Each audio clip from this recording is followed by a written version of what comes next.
Senhoras e senhores, convidamos nesse instante o presidente da Academia Nacional de Direito do Trabalho, o acadêmico Nelson Manich, a integrar e presidir a mesa da conferência de encerramento desse congresso.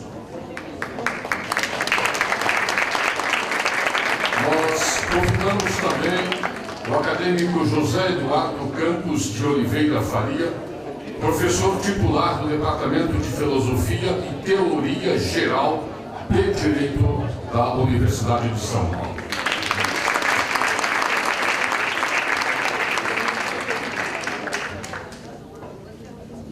E com a palavra o acadêmico Nelson Manich. Eu quero confessar a todos vocês que eu me sinto em estado de graça. Eu nunca me senti tão feliz e realizado. Nunca enfrentei um desafio tão grande quanto esse.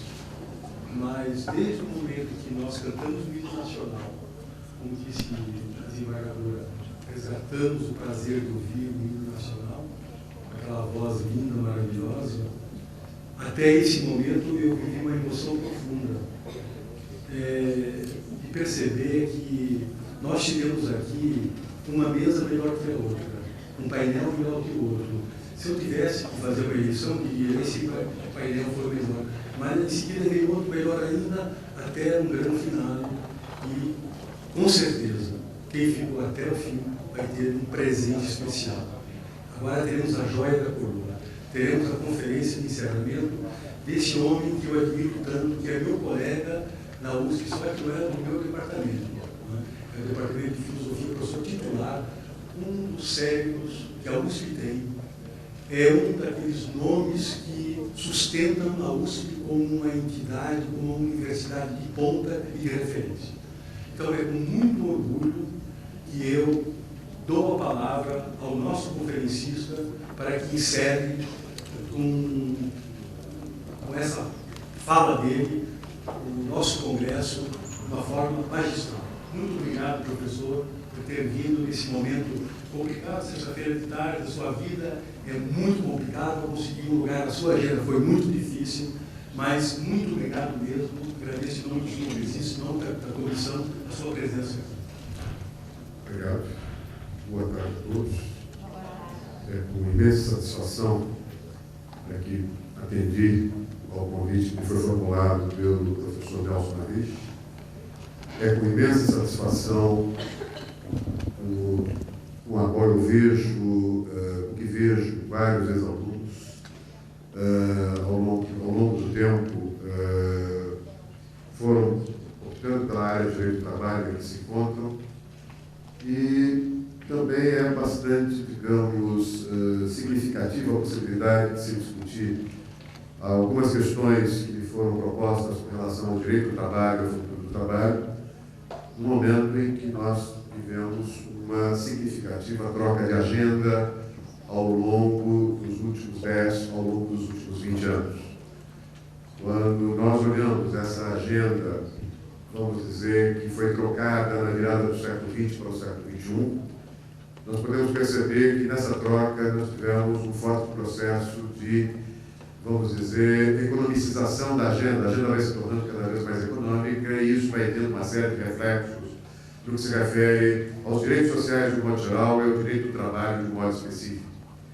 Quando nós olhamos a linha virada no âmbito do século XX para o século XXI, notadamente quando nós olhamos a promulgação da Constituição de 88, a agenda do Brasil era basicamente uma agenda voltada a crescimento econômico, distribuição de renda, constituição de dirigentes, uma constituição capaz de privilegiar determinados valores e determinados direitos.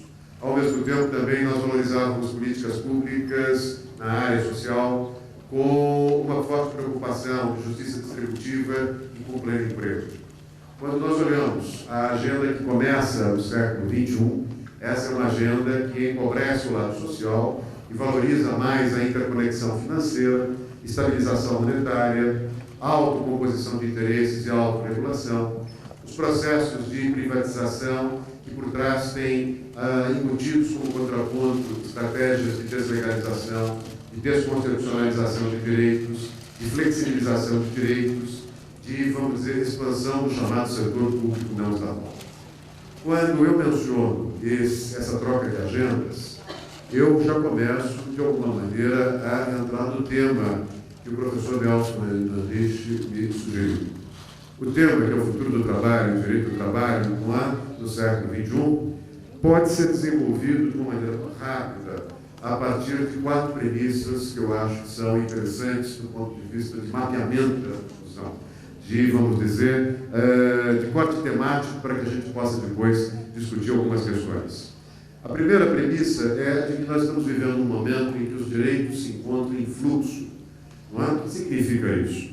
Os direitos existem hoje, não é, de um modo geral, naquilo que nós, no campo da teoria do direito, chamamos de estado de fluxo.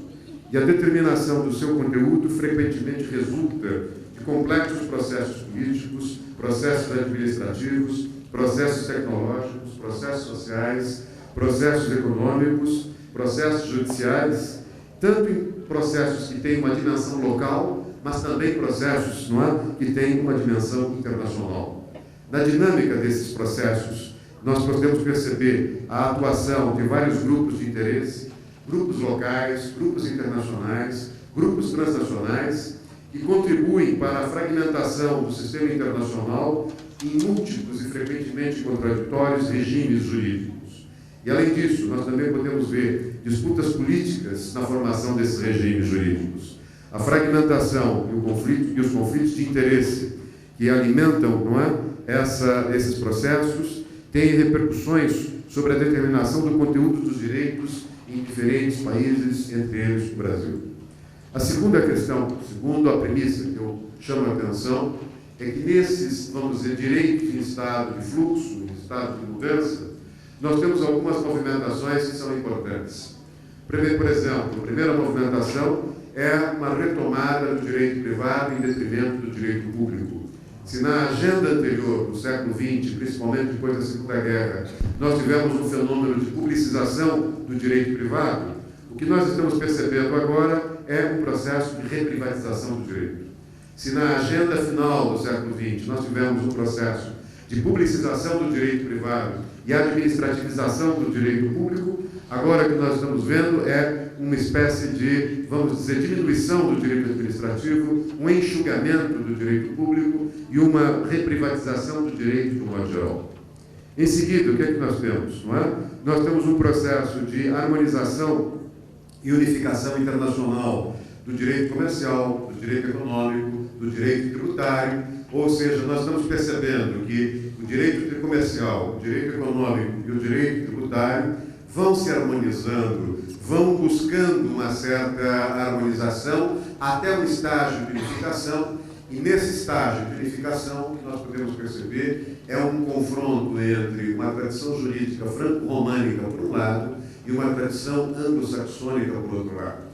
Nesse momento, como nós começamos a perceber cada vez mais um processo de dolarização do conhecimento jurídico, um processo de internacionalização das decisões econômicas a partir de uma forte concentração dos capitais, de uma forte concentração empresarial, principalmente das empresas situadas em países cuja tradição jurídica é uma tradição anglo-saxônica, nós podemos perceber que quem decide ou quem pauta as decisões econômicas internacionais, indiretamente ou diretamente, também acaba pautando, não é, esse processo de uniformização, de harmonização, de unificação do direito comercial, econômico e tributário numa crescente dimensão anglo-saxônica. Outro movimento, não é, de um direito em fluxo é o que ocorre com o direito internacional. Aqueles que são da minha geração sabem que o direito internacional público era um direito fortemente voltado a questões de fronteiras, a questões territoriais. E o que nós estamos percebendo hoje, basicamente, é um direito internacional público que vai cada vez mais se tornando um direito econômico, que vai cada vez mais buscando uma interface com a lex mercatória, que vai cada vez mais se interpenetrando com, vamos dizer, toda uma legislação societária, toda uma legislação empresarial, toda uma legislação econômica, toda uma legislação financeira que vem se desenvolvendo ao longo dos últimos tempos. Os mais radicais na minha área dizem que o direito internacional público, de público somente tem a forma, não é? O resto foi inteiramente, do ponto de vista substantivo, vamos dizer, economicizado a partir de uma realidade, de uma economia globalizada, de uma economia de mercado transterritorial. Uma outra mudança, um outro direito que se encontra em fluxo é também o direito processual. Com a perda da centralidade e da exclusividade dos tribunais, mediante a expansão de mecanismos extrajurisdicionais de resolução dos conflitos, notadamente a arbitragem, nós podemos perceber uma série de refluxos do direito processual. E esse refluxo encontra na emenda 45, aqui no Brasil, um marco bastante significativo. Nós temos com a emenda 45 a abertura para a súmula vinculante, para o princípio da repercussão geral e por aí vai, promovendo-se, acima de tudo, um conjunto de reformas judiciais que acabam, de uma forma ou de outra, simplificando, em alguns momentos, excessivamente, o acesso à justiça, em alguns momentos, quebrando a exclusividade do judiciário na resolução dos conflitos, ou seja, nós começamos a perceber cada vez mais a introdução de valores que, de certo modo, privilegiam muito a eficiência judicial, muito a simplificação e a desburocratização do processo judicial, mas a um custo que pode, em algum momento, acabar resvalando na própria democratização do acesso ao judiciário ou na própria sobrevivência do judiciário como um poder republicano. Em seguida, nós podemos também perceber uma mudança no campo do direito penal. Se, em alguns casos, nós temos, principalmente nos demais direitos, um processo de desburocratização, um processo de desjuridificação, um processo de desconstitucionalização de direitos, no caso do direito penal, o que nós podemos perceber é o oposto. Nós temos uma nova geração de tipos de crime, uma tipologia nova, não é, de novos tipos de crime, a inversão do ônus da prova e, acima de tudo, nós temos percebido também a ampliação da jurisdição policial em detrimento de determinadas garantias processuais. Quer dizer, quando nós olhamos as políticas de tolerância zero, quando nós olhamos políticas de aumento do rigor punitivo repressivo do direito penal, nós podemos perceber que o direito penal é um contraponto preocupante desse processo, vamos dizer, de redução do direito administrativo, de redução do direito público, de desjuridificação, ou seja, nós temos aí algumas movimentações que têm de ser vistas analiticamente falando, com todo o cuidado. E, por fim, não é? O que eu gostaria de dizer é que nós temos também de pensar nos direitos sociais. E eu vou pensar nesses direitos sociais daqui a pouco, eu vou daqui a algum momento com vocês. A terceira premissa que eu gostaria de desenvolver, não é? A primeira é direitos se encontram em estado de fluxo. A segunda premissa, não é que as concepções tradicionais de direitos estão mudando, como eu acabei de mencionar. A terceira premissa com a qual eu gostaria também de desenvolver a minha preocupação com relação ao futuro do trabalho e do direito do trabalho diz respeito à ideia de complexidade. Na sociologia do direito, na teoria do direito, a complexidade para nós é uma ideia de diferenciação funcional. Quando nós dizemos que vivemos numa sociedade mais complexa, nós, no campo da teoria do direito, da sociologia do direito, queremos dizer que uma sociedade mais complexa é uma sociedade que vai se subdividindo funcionalmente em sistemas diferenciados, em sistemas especializados, e esses sistemas especializados, por sua vez, vão se subdividindo em novos subsistemas cada vez mais especializados. Quando eu digo que nós vivemos numa sociedade complexa, o que eu quero dizer é que nós estamos cada vez mais vivendo numa sociedade funcionalmente diferenciada em sistemas especializados. E essa ideia de complexidade, essa ideia de diferenciação funcional é extremamente importante para nós no campo do direito, de um modo geral, e no campo do direito do trabalho, de um modo particular. Por quê? Porque nós podemos perceber, por um lado, que essa ideia de complexidade, principalmente na sua dimensão, vamos dizer, econômica, trabalha cada vez mais na linha de uma transterritorialização dos mercados. Quando nós falamos em globalização econômica, na realidade nós estamos falando na transterritorialização dos mercados de bens, nos mercados de serviços, nos mercados de crédito. E quando nós olhamos a realidade jurídica trabalha o tempo todo com a ideia de códigos, não há um conjunto de normas abstratas, gerais e impessoais. E nesse momento, o que é que nós percebemos? Por exemplo, no que se refere à CLT, nós percebemos que ela é um conjunto de normas abstratas, pessoais, impessoais e gerais, a partir de uma determinada realidade econômica de um país, ou seja, essas normas têm uma dimensão territorial, não é? Elas têm uma dimensão territorial. Por trás de uma CLT, eu penso, não é, a jurisdição do território brasileiro, e ao mesmo tempo eu percebo que na sua trajetória lá atrás a CLT foi preparada, concebida, editada a partir de um país que vinha se industrializando, a partir de um país que vinha se industrializando a partir de determinados anos de atividade, como o setor siderúrgico e o setor automotriz. E com isso, o que nós percebemos? Nós percebemos que o DNA da CLT é basicamente o emprego industrial, é basicamente o setor secundário. E hoje nós temos uma economia altamente diversificada, altamente complexa, altamente diferenciada, principalmente no setor de serviços. E aí nós vamos começar a perceber alguns problemas de desengate estrutural entre um direito do trabalho que foi, de alguma maneira, concebido lá atrás para uma economia industrial, foi de alguma maneira capaz de se expressar por um conjunto de normas abstratas, gerais e pessoais, mas hoje nós temos uma forte, vamos dizer, diferenciação, uma forte diversificação da economia, com uma nítida expansão do setor de serviços, e aí nós começamos a perceber os limites do direito do trabalho. Ou seja, uma CLT com um conjunto de normas, de alguma maneira, acaba funcionando como uma espécie de camisa de força de uma economia que se tornou mais diversificada.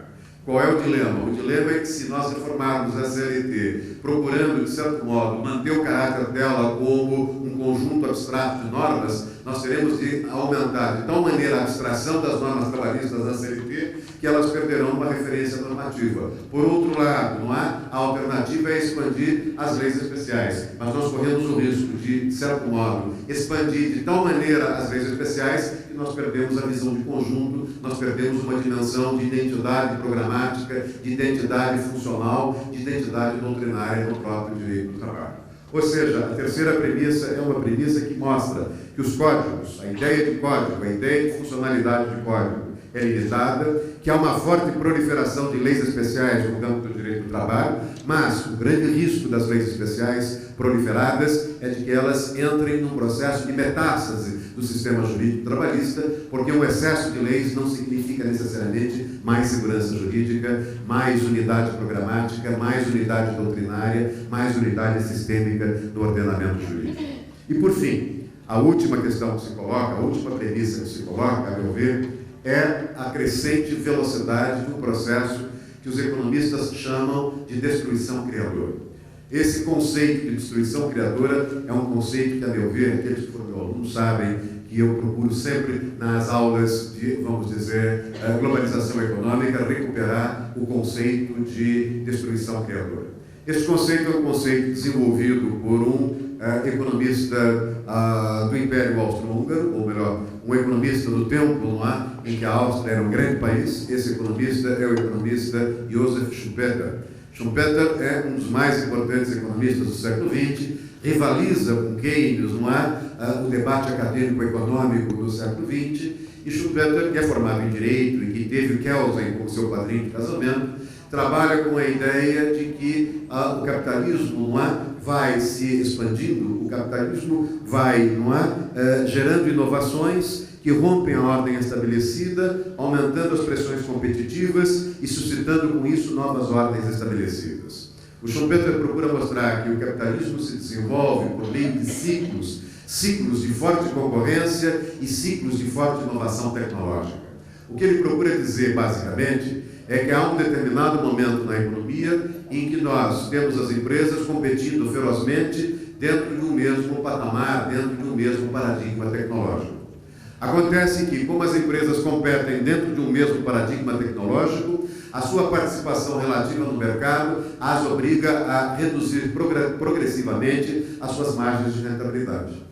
Na medida em que as empresas vão reduzindo as suas margens de rentabilidade, elas vão tendo que cortar também custos de produção até o momento em que elas encostam nos seus custos fixos de produção. Ou seja, no momento em que elas encostam nos seus custos fixos de produção, elas não têm mais de onde cortar custo, elas não têm mais de onde cortar a margem de rentabilidade. Nesse momento, elas passam ou a operar no vermelho e quebram, ou elas inovam. Ele vai dizer, Schumpeter vai dizer, esse é o momento propício para a inovação tecnológica. Esse é o momento propício para a quebra dos paradigmas. Esse é o momento em que as empresas, diante do dilema quebrar ou inovar, acabam inovando um novo produto, uma nova estratégia de marketing, uma nova fonte de matéria-prima, uma nova logística de produção. E nesse momento as empresas inovadoras passam por um período monopolizador, só elas detêm a nova tecnologia, e o prêmio da inovação é o que os economistas chamam de lucro de monopólio.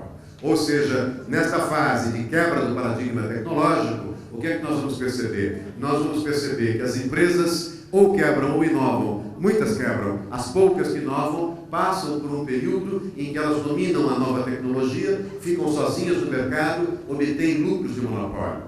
O que acontece com as suas concorrentes? As suas concorrentes, por falta de alternativa, não têm outra saída a não se migrarem para uma nova tecnologia. No momento em que nós migramos para uma nova tecnologia, nós voltamos ao status quo anterior. Um status quo em que todas as empresas acabam assimilando uma mesma tecnologia, acabam disputando posições de mercado com base naquela tecnologia, sendo obrigadas a reduzir gradativamente a margem de rentabilidade e os custos de produção. Em outras palavras, vai dizer Schumpeter, o capitalismo se desenvolve em fases de grande competitividade e redução da margem dentro do mesmo paradigma tecnológico, e ao mesmo tempo nós temos momentos em que há grandes inovações e quebras de paradigma.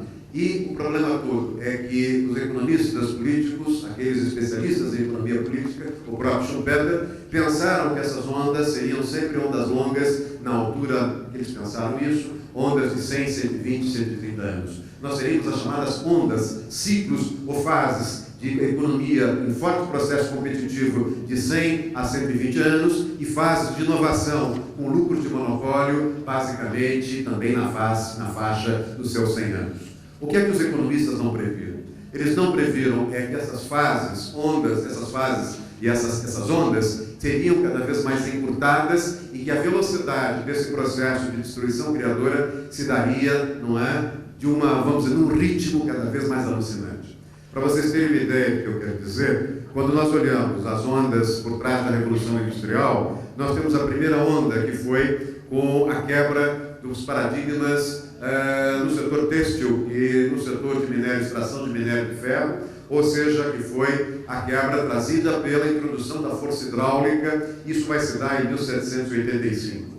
A segunda quebra de paradigma na Revolução Industrial é com a introdução das máquinas a vapor, o que permite, num determinado momento, a expansão da economia, a interiorização da economia através das ferrovias e a transformação do minério do minério de ferro em chapa de aço em aço, o que permite também uma forte expansão do setor siderúrgico. Isso vai se dar em 1845. A terceira grande quebra de paradigma vai se dar com a introdução da eletricidade e a expansão do setor químico do ponto de vista da Revolução Industrial, e aí nós vamos ter um motor da combustão interna, e isso vai se dar em 1900.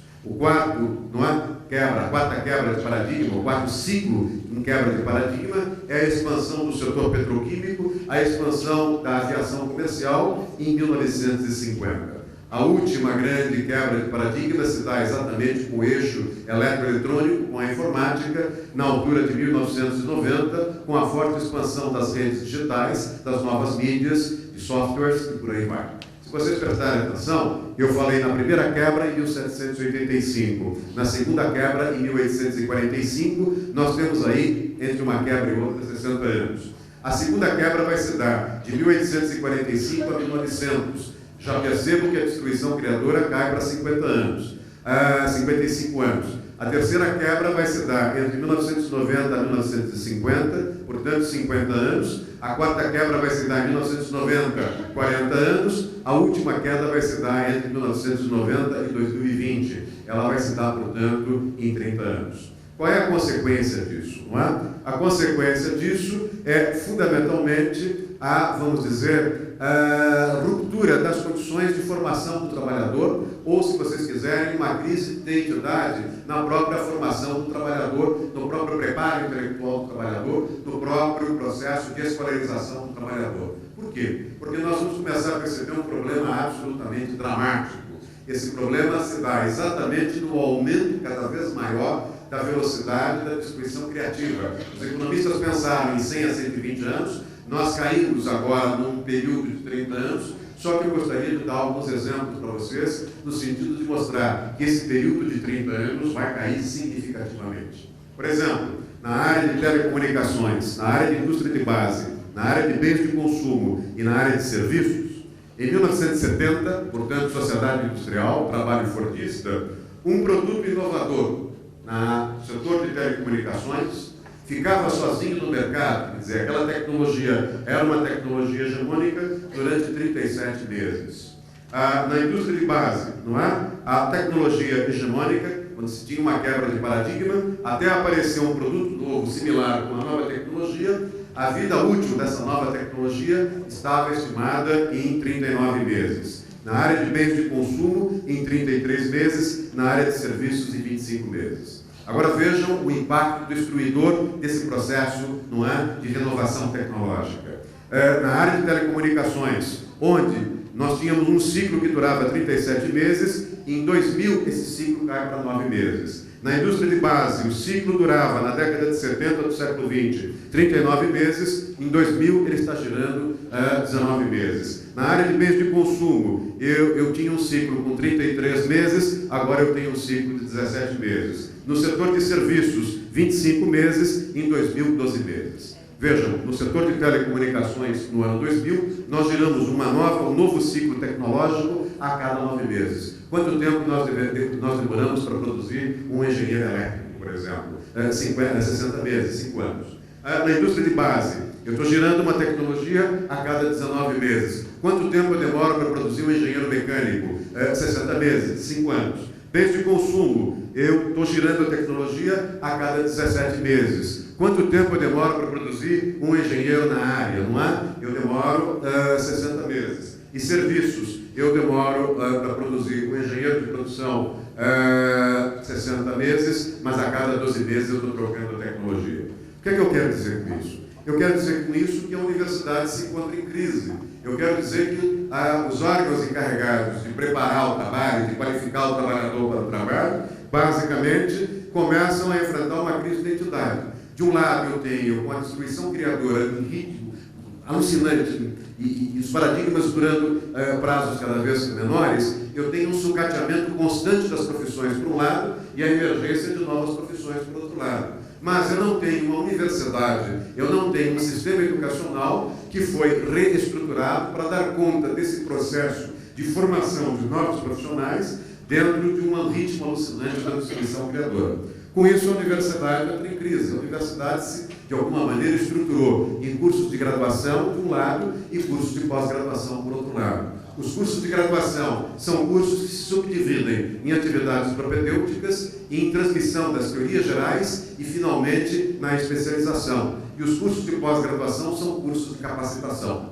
Hoje, com essa velocidade que eu mencionei, alucinante da destruição criadora, quando eu faço estágio precocemente, ou seja, quando eu tenho uma atividade de primeiro ano que é propedêutica, vou para o segundo ano e escolho um estágio e me especializo precocemente, isso significa que eu serei sucateado também precocemente, não é? Isso significa, portanto, o quê? Isso significa que eu já não consigo mais pensar o trabalho universitário, a graduação, basicamente nessas três dimensões, nessa tríplice dimensão. Primeiro, a propedêutica para dominar uma linguagem e dominar uma base teórica. Depois, as teorias gerais, no nosso caso, teoria geral do direito público, teoria geral do processo, teoria geral do direito privado. Depois, a dogmática jurídica, civil, comercial, penal. Quer dizer, agora nós começamos a perceber que nós corremos contra o tempo. A mesma coisa também ocorre no que se refere à pós-graduação, que, de certo modo, vai sendo reestruturada como um curso de capacitação e atualização tecnológica dentro da ideia da substituição dos mestrados acadêmicos tradicionais pelos mestrados sequenciais ou mestrados profissionalizantes, que, de alguma maneira, procuram suprir as nossas lacunas como profissionais. Dadas essas premissas, o que é que eu quero dizer? Não é? Primeiro, nós temos um direito que hoje vive em estado de fluxo. Segundo, as concepções tradicionais de direito estão sendo inteiramente sofrendo uma metamorfose. Terceiro, nós vivemos numa sociedade cada vez mais complexa e vai se diferenciando funcionalmente em sistemas especializados. E, em quarto lugar, nós vivemos sob a égide de um processo de destruição criadora do ponto de vista tecnológico, que tem duas consequências. Uma é o sucateamento precoce de determinadas profissões, e a outra é a crise dos mecanismos de formação do trabalhador, a crise dos mecanismos de escolarização do trabalhador. Nesse momento, o que é que nós estamos percebendo? Nós estamos percebendo que essas premissas que eu mencionei estão, de alguma maneira, trazendo para nós uma questão bastante preocupante, bastante sombria. Essa questão pode ser colocada de uma maneira muito clara e objetiva. É a desconexão entre aquilo que eu posso chamar de uma ordem desejada e o poder existente. Os mecanismos de poder econômico, os mecanismos de poder financeiro, os mecanismos de poder político existentes. Quando eu falo na desconexão entre uma ordem desejada e um poder existente, eu falo numa ordem desejada com pleno emprego, justiça distributiva, criação de novos postos de trabalho e principalmente a geração de empregos como uma estratégia de inclusão social. No entanto, quando eu vejo essa ordem desejada a partir de políticas de pleno emprego, geração de trabalho, criação de emprego como forma de inclusão social, eu percebo que nós nos distanciamos significativamente daquilo que eu chamo de um poder existente. Nós vamos perceber o hiato, e isso que eu gostaria de chamar a atenção de vocês, entre essa ordem desejada, onde nós temos alguns mecanismos, onde nós temos algumas preocupações de natureza social, algumas preocupações em termos de solidariedade social, de inclusão social. De outro lado, nós temos o poder existente. O que é esse poder existente? Primeiro, a financiarização dos capitais. O crescente deslocamento, o deslocamento da riqueza concreta para uma riqueza abstrata. Para vocês terem uma ideia do que eu quero dizer, em 1970, 80% dos investimentos mundiais eram investimentos produtivos, ou seja, investimentos produtivos e, portanto, potencialmente geradores de emprego. No ano de 2000, 80% dos investimentos mundiais são investimentos especulativos. Portanto, são investimentos em bolsas, são investimentos em papéis, em títulos, e esses investimentos vão gerar, esse processo que eu chamo de financiarização dos capitais, o que vai levar à crise do subprime americano em 2008. Para vocês terem uma ideia do impacto disso no Brasil, em 1990, nas empresas industriais, vejam bem, só setor industrial, em 1990, 10% do faturamento, 10% do faturamento bruto das empresas industriais brasileiras vinham de atividades de tesouraria. Em 2005, mais de 40% do faturamento das empresas industriais brasileiras vinha de atividades de tesouraria. Quer dizer, eu começo a perceber claramente o quê? O deslocamento das riquezas concretas, da economia concreta, para uma economia abstrata, e eu tenho, a partir daí, por trás desse deslocamento, uma série de limitações que vão resultar num problema que eu vou mencionar daqui a pouco, que é a não criação de empregos na mesma dimensão que nós temos para atender as necessidades de um país, como no caso do Brasil, que ainda tem taxas demográficas altas. A segunda questão que eu chamo a atenção de vocês em termos de poder existente é a estratégia que as empresas têm para sobreviver, de um lado, desenvolvendo tecnologia, mas, por outro lado, para amortizar o custo desse desenvolvimento de tecnologia, elas têm de mudar de escala, elas têm de deixar de depender, elas passam a não mais depender dos mercados nacionais e começam a ter de lutar pela sua participação no comércio mundial. Como muitas dessas empresas não têm mais condição de depender apenas e tão somente dos mercados internos e elas não têm capital de giro, elas são obrigadas a se fundirem. O que nós vamos perceber é um brutal processo de expansão das fusões e incorporações de empresas. Qual é o problema que esse processo nos traz no campo do direito? Quanto maior é a velocidade das fusões e incorporações das empresas, maior é o advento da concentração do poder econômico em termos mundiais e maior é a internacionalização da decisão econômica. Ou seja, quando vocês veem, a gente está vendo claramente isso, por exemplo, no setor de aviação comercial, nós já vimos isso no setor de autopeças, nós estamos vendo isso no mercado financeiro, no setor bancário, nós estamos vendo isso na cadeia de supermercados, nós estamos percebendo o quê? Cada vez mais, vamos dizer, o fechamento de empresas nacionais e a expansão de empresas mundiais. E quanto maior esse processo de fusão e incorporação que leva às empresas mundiais, maior é a internacionalização da decisão econômica. E quanto maior é a internacionalização da decisão econômica, como é que ficam os mecanismos nacionais de controle das decisões econômicas? Ou seja, eu começo a perceber mais uma vez uma tensão que eu já mencionei. A nossa visão do direito é uma visão que tem uma base territorial, a nossa visão do direito parte do princípio da soberania, a nossa visão do direito valoriza a ideia de legalidade, só que cada vez mais nós vamos perceber que a nossa visão do direito é condicionada por uma base territorial e cada vez mais as decisões econômicas são decisões internacionalizadas, ou seja, elas têm uma jurisdição transterritorial. Quer dizer, eu estou ao ponto mostrando para vocês esse descompasso entre a ordem desejada e o poder existente. Depois da financiarização dos capitais, depois das fusões e incorporações, a terceira questão que se coloca é uma questão dramática para nós, que é a questão da relocalização industrial.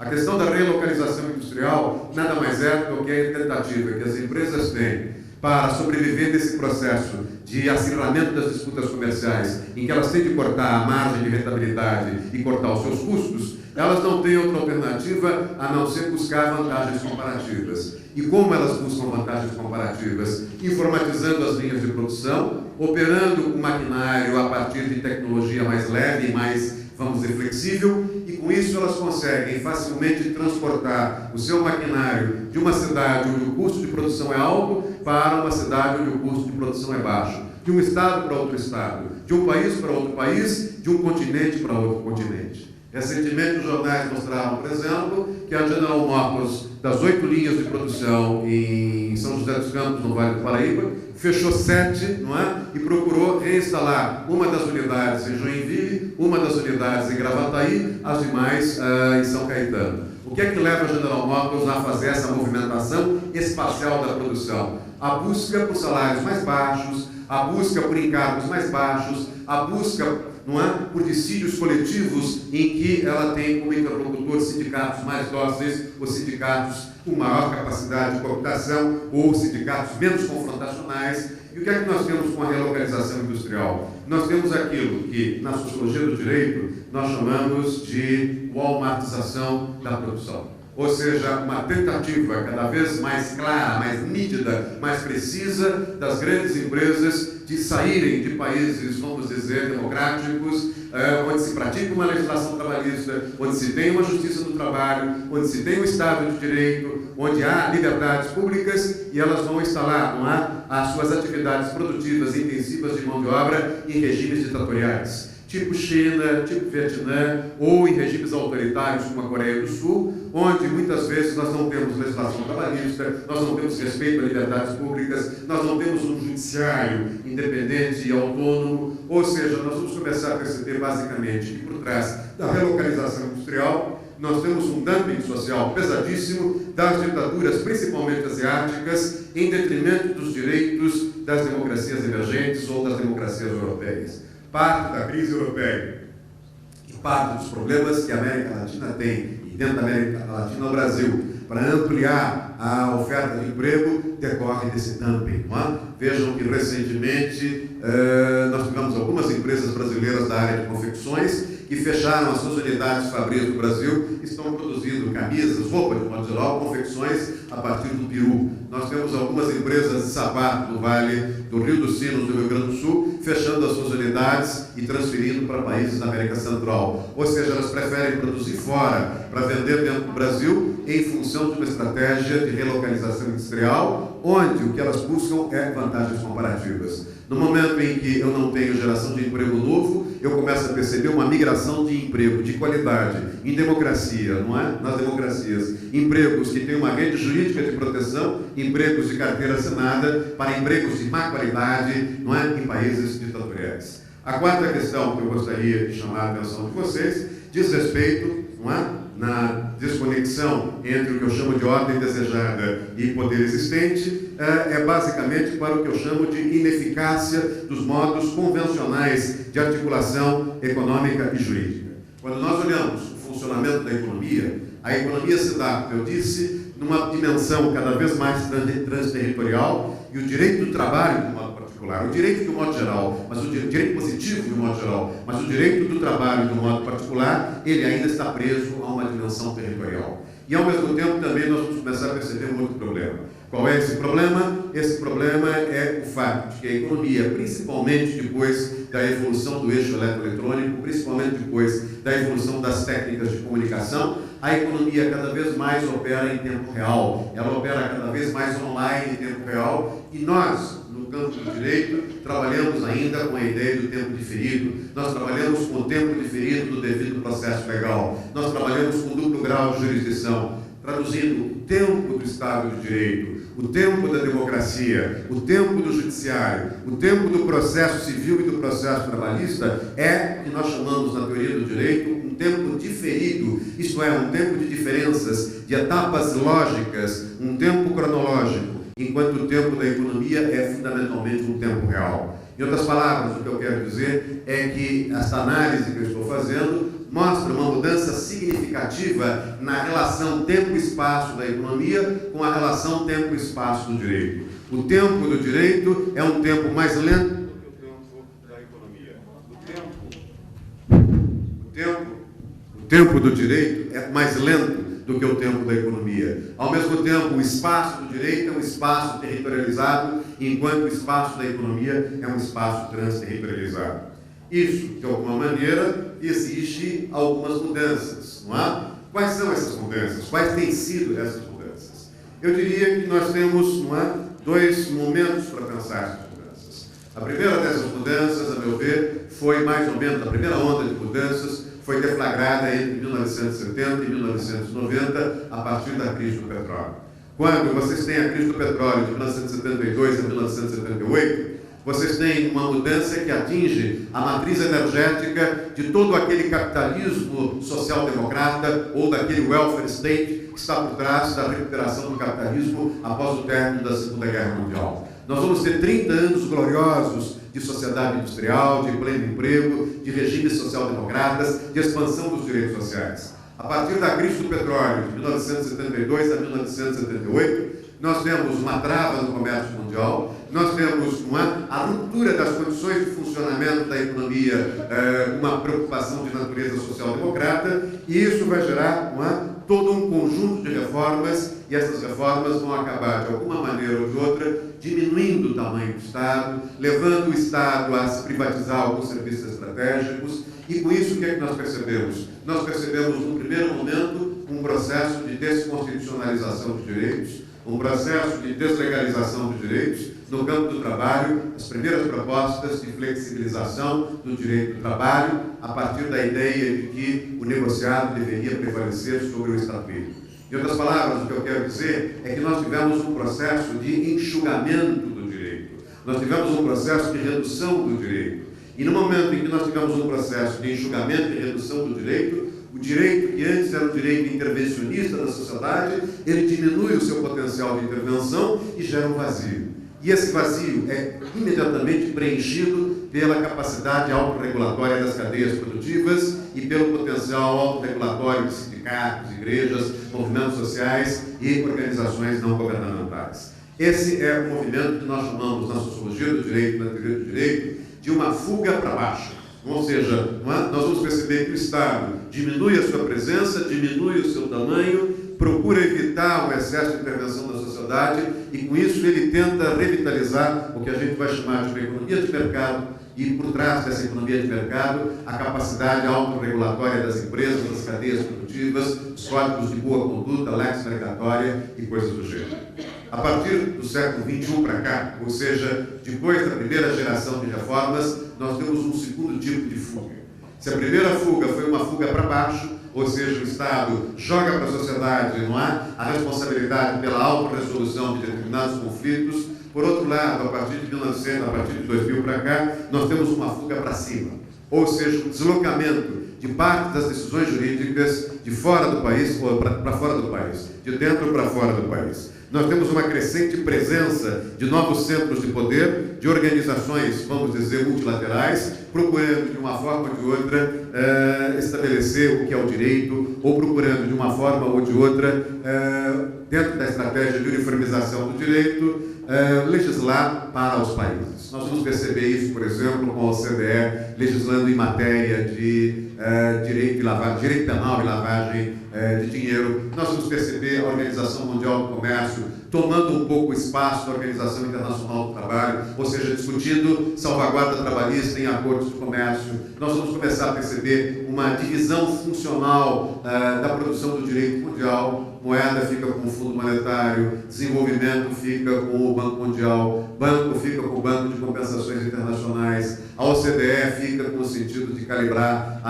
o planejamento da economia mundial. E com isso, o que é que nós temos? Nós temos uma série de efeitos, uma série de consequências. Muito rapidamente, porque eu já estou totalizando o tempo que o professor Nelson me deu, nós temos os seguintes efeitos. Primeiro, heterogeneização das relações salariais.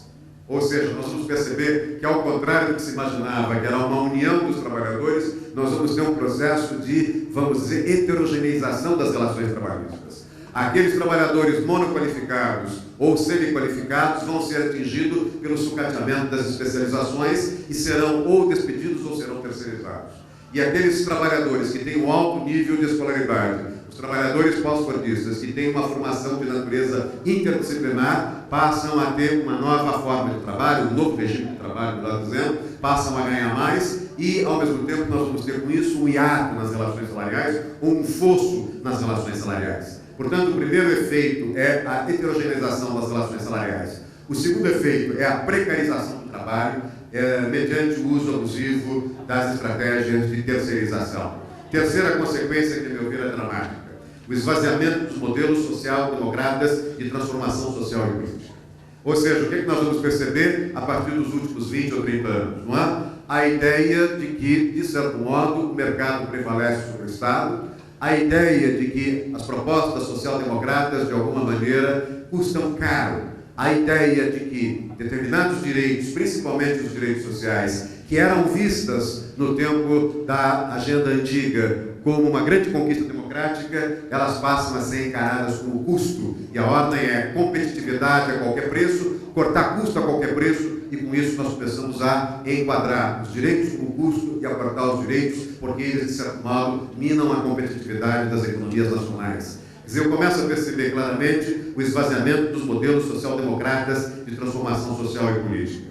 Depois eu também começo a perceber um quarto problema que é importantíssimo. É a transferência para os países periféricos, por exemplo, a Ásia e a América Latina, da produção que envolve trabalho degradado, baixos salários e agressão ao meio ambiente. Quando nós olhamos as economias centrais, isto é, as economias europeias, mais Japão, mais o eixo Canadá e Estados Unidos, nós vamos perceber um forte processo de desindustrialização do norte, dos países do norte, e uma tentativa de jogar a atividade industrial que opera com trabalho degradado, com baixos salários, ou se quiserem, salários aviltados, e agressão ao meio ambiente a países prioritariamente asiáticos e na América Latina. Quinta consequência, quinto efeito desse processo é a perda do papel central dos sindicatos no processo político. Eu sou de uma geração, o professor Nelson também é dessa geração, em que os sindicatos atuavam significativamente, dando no debate político o contraponto ao liberalismo ou àqueles que defendiam o livre jogo de mercado. Quer dizer, nós tínhamos uma espécie de, na agenda acadêmica, na agenda da mídia, nós tínhamos uma espécie de um debate entre posições equivalentes do ponto de vista político. Hoje, com a crise do sindicalismo, nós temos o quê? Nós temos uma certa dificuldade de veicular a crítica, vamos dizer, a esses efeitos desumanizadores dessa economia que se globaliza. O que eu quero dizer, em outras palavras, é que nós estamos percebendo claramente a perda do papel central dos sindicatos, a perda dos sindicatos em torno de um processo político, não é? A partir do qual nós formávamos projetos ideológicos totalizadores. Não é? Nós formávamos projetos que valorizavam a social-democracia, o socialismo, o próprio liberalismo. Ou seja, nós temos um empobrecimento na agenda, nós temos um empobrecimento do debate.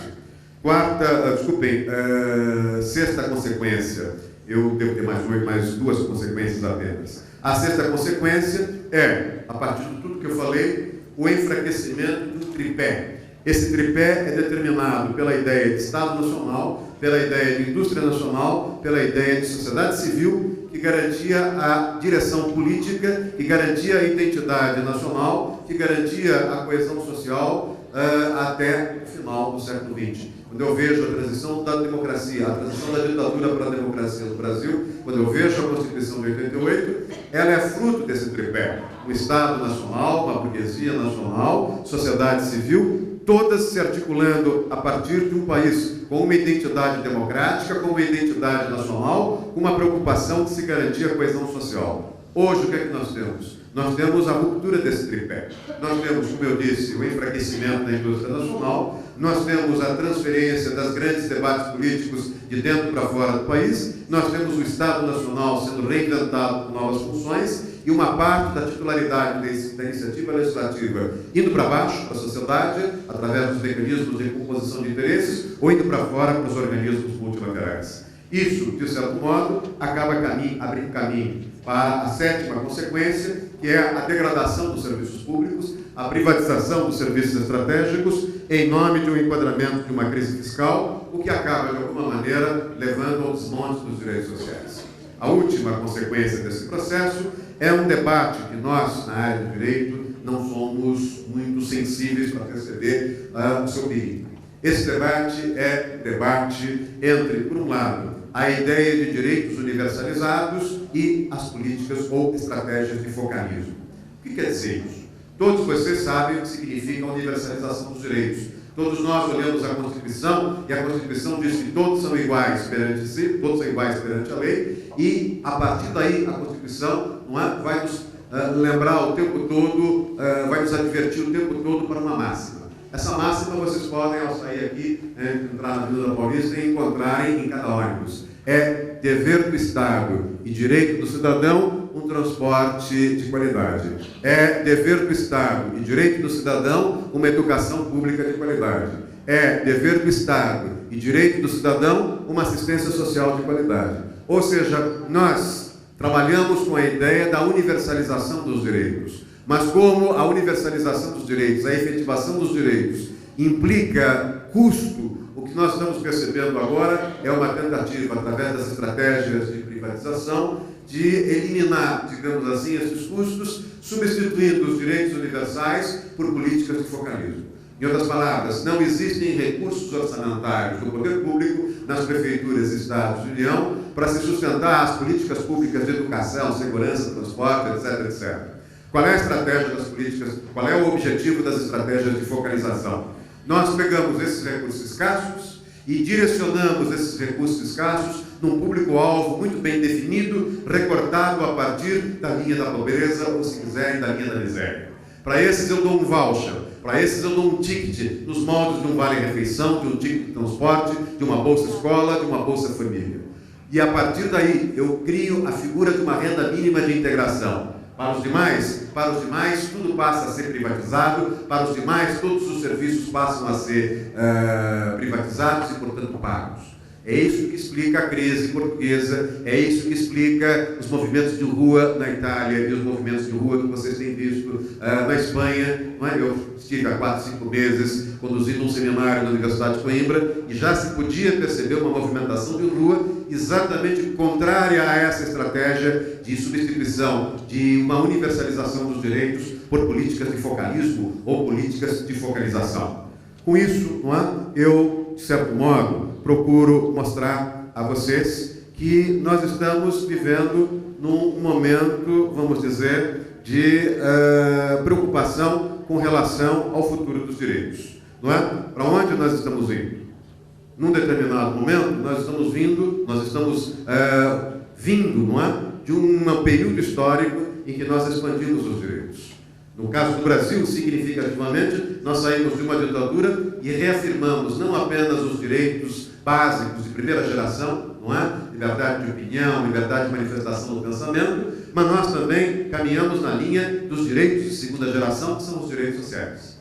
E hoje, o que é que nós estamos percebendo? Nós estamos percebendo que depois de um período de expansão das liberdades públicas com a queda da ditadura, depois de um período de expansão dos direitos sociais com a Constituição de 88, depois de um período em que o direito era visto como conquista política e como instrumento de legitimidade da sociedade, hoje nós estamos vendo que os direitos são encarados com custo. E nesse momento em que os direitos são encarados como custo, o que nós percebemos é um risco de revogação desses direitos por meio dessas estratégias de desconstitucionalização, de deslegalização, de flexibilização, de reformas judiciais, de expansão do focalismo e aquilo que eu chamei de dolarização do pensamento jurídico, ou seja, uma crescente presença dos valores jurídicos, dos institutos jurídicos, das normas, do arcabouço jurídico anglo-saxônico, em detrimento das nossas tradições franco-românicas. Nesse momento, não é? O que nós temos é, de certo modo, de observar a cena e perceber que, se por um lado não dá para avançar, por outro lado, a questão que se coloca é o que é que nós temos de evitar em termos de perda. Ou seja, de um lado, eu percebo que neste momento nós não temos, na desconexão entre a ordem desejada e o poder existente, condições de avançar com os direitos. Nós temos, portanto, de olhar para o outro lado. Nós vamos perder direitos, mas quais direitos nós não admitimos perder? Quais os direitos nós, de certo modo, podemos negociar? Não é? Para onde caminha esse processo de renovação do arcabouço jurídico e renovação dos sistemas jurídicos? Como é que se recoloca essa questão dos direitos no momento em que nós temos, não é, grandes problemas, a começar pelo dumping das ditaduras asiáticas com relação a, vamos dizer, as democracias, principalmente as democracias periféricas? Se nós olharmos com um olhar mais crítico à Organização Mundial de Comércio, nós vamos perceber que não dá para ser maniqueísta, não é? Colocar no banquinho e fazer um discurso contra o capitalismo e contra o neoliberalismo. Não é isso que eu estou propondo. Não é? Eu estou propondo olhar mais analiticamente e perceber certas nuances que vão, de alguma maneira, caminhar na linha de uma renovação de alguns direitos que para nós são vitais, tão vitais quanto o ar que nós respiramos. Eu chamo a atenção para um dado que é importante.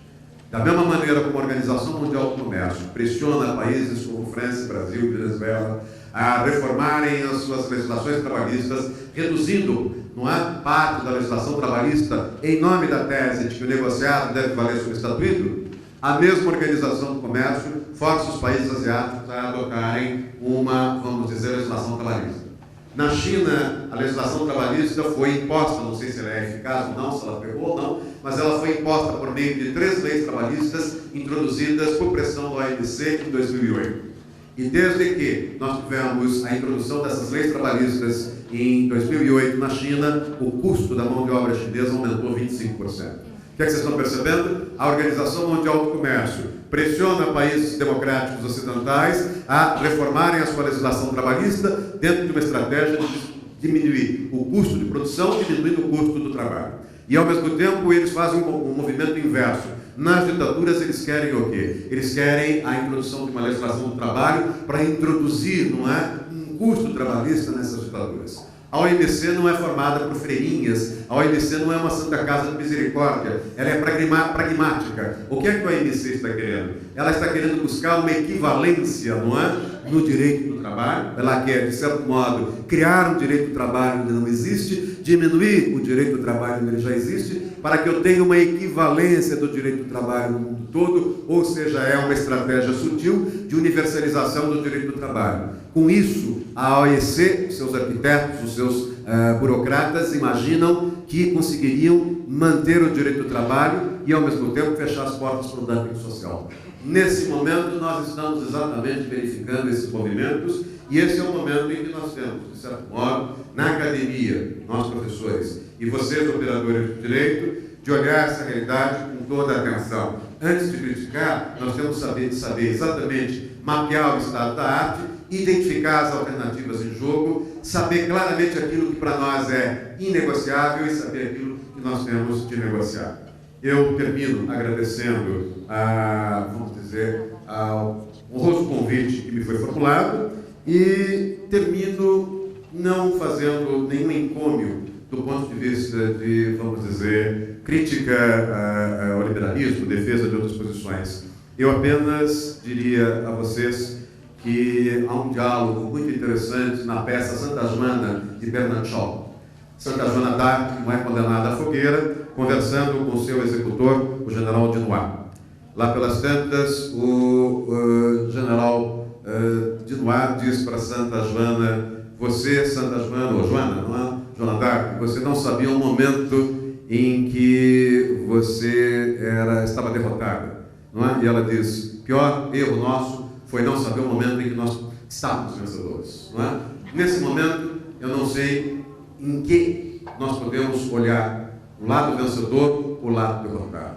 Nesse momento, a sensação que eu tenho é de que todos somos derrotados por essa troca de agenda e, portanto, nessa troca de agenda, nesse momento, nós temos de perceber que o direito do trabalho é um grande canteiro de obras e nós, na universidade, temos apenas de apontar para vocês esse mapa, apontar para vocês esse quadro, mostrar as nuances, ou seja, este é um momento em que nós temos de identificar o que é que nós queremos negociar, o que é que para nós é negociar. Muito obrigado.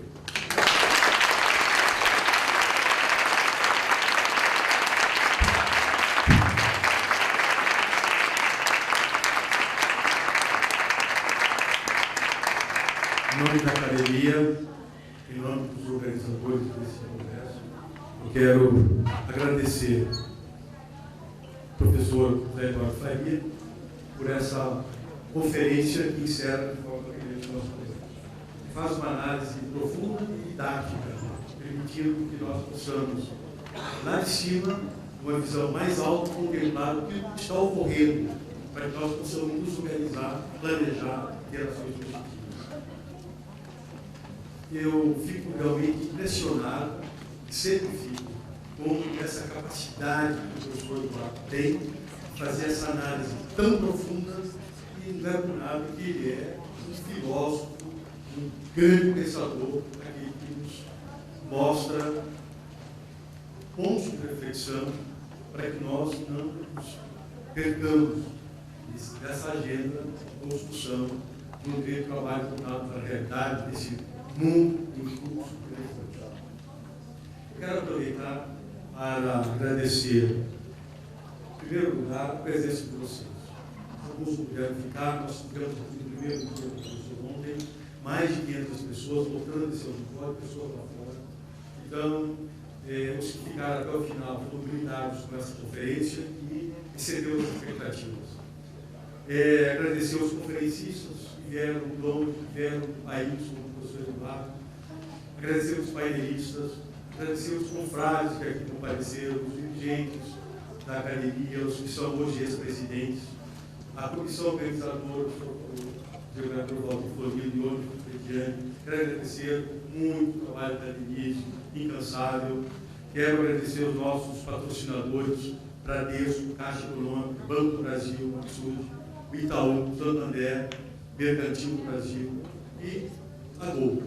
Quero agradecer o apoio dos nossos patrocinadores, dos nossos co-organizadores, a MACRA, a ASP e essas entidades todas que vocês já ouviram falar, em modo especial, Alex Magista. Eu acho que nós cumprimos nossa missão de forma profissional. Nós temos uma agenda e cumprimos a agenda no horário. Nós tivemos o professor, o nosso colega confrade, ministro Ramos, está doente. E o Lima Teixeira também está doente. São fatores que nós não podemos contar com eles e justificamos a ausência deles. Sentimos, lamentavelmente, a ausência desses dois grandes companheiros, colegas da academia. E agradeço mais uma vez a presença de todos vocês que foram um objeto, que são a razão de ser da academia. Muito obrigado. Boa noite.